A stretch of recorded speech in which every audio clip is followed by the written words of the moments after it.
His eyes are like a flame of fire, and on his head are many diadems, and he has a name written that no one knows but himself. What does Revelation 19:12 mean? Jesus' first coming to earth was humble, Luke 2:7, and included his sacrificial death, Philippians 2:8. His second coming, however, sees Jesus arrive as the King of Kings and Lord of Lords with piercing eyes. He sees all and therefore is justified in making war. When John first received his vision of Jesus at Patmos, he reported that Jesus' eyes were like a flame of fire. Revelation 1:14. The diadems on Jesus' head show that he is the absolute ruler of the universe. In this capacity, he is able to carry out the sentence of doom and destruction that he imposes on the wicked.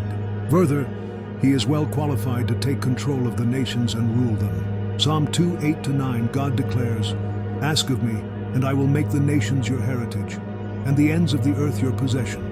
You shall break them with a rod of iron, and dash them in pieces like a potter's vessel." Among the many names he can claim, Jesus has a name only he knows. This likely refers to the fact that Jesus is indescribable. In ancient times, it was often held that knowing a person's name provided certain spiritual leverage. Genesis 32:27, Mark 5:9.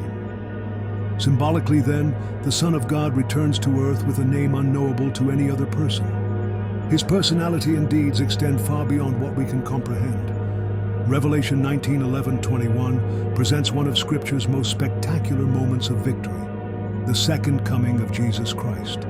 In this event, Christ returns to earth at the close of the tribulation. At his first coming to earth, Jesus appeared as a baby and sacrificial Savior. This time he arrives as King of Kings and Lord of Lords. Many prior scriptures prophesied this epic day of victory: Matthew 25, Zechariah 14:1-4, 2 Thessalonians 2:7-12, Hebrews 9:27-28, Jude 1:14-15. Christ arrives in a blaze of glory, obliterating his enemies single-handedly at the head of the armies of heaven.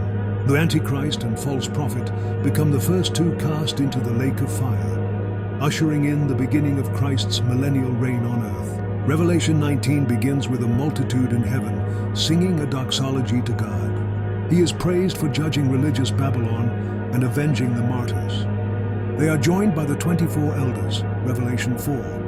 Voices cry out joyfully that the Lord reigns and the marriage supper of the Lamb is ready. Then John sees heaven open and observes Jesus, now coming as the glorious and invincible King of Kings and Lord of Lords, as he descends from heaven to execute judgment. The armies of earth gather to battle the Lord. The battle concludes with the Antichrist and false prophet being thrown into the lake of fire and the graphic slaughter of their followers.